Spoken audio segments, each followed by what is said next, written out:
Fit-12 ta' April jerġgħu jibdew jinfetħu l-iskejjel u l-istituzzjonijiet edukattivi. It-tnejn jiftħu iċ-child care centers, kindergartens u l-iskejjel primarji. L-erba' imbagħad jidħlu lura l-iskola l-istudenti tal-middle school, filwaqt li l-ġimgħa jidħlu lura għall-iskola l-istudenti tas-sekondarja. Jiġifieri mill-Form 3 sal-Form 5. L-istituzzjonijiet postsekondarji jibqgħu iħaddmu s-sistema tal-online. Dan kollu ser isir bil-protokolli meħtieġa u bl-akbar attenzjoni. Iżda punt kruċjali huwa li t-tfal ma jifilħux jitilfu iżjed mill-esperjenza edukattiva tagħhom. Għandhom bżonn l-esperjenza skolastika daqskemm jeħtieġu l-aċċess għall-kotba u t-teknoloġija.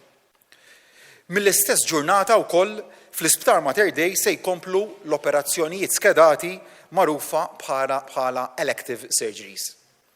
Fil-waqt ukoll li fid-djar tal-anzjani jerġgħu jibdew isiru iżjarat. Ġimagħtejn wara mbagħad jiġifieri fis-26 ta' April se jerġgħu jiftħu il-ħwienet mhux meqjusa bħala essenzjali. Magħhom jistgħu jerġgħu jibdew jingħataw ukoll is-servizzi meqjusa bħala non essenzjali.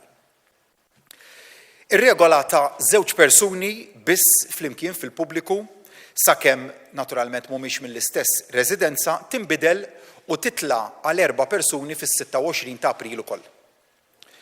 Hekk nibdew mexjin lura għar-ritmu tal-ħajja normali.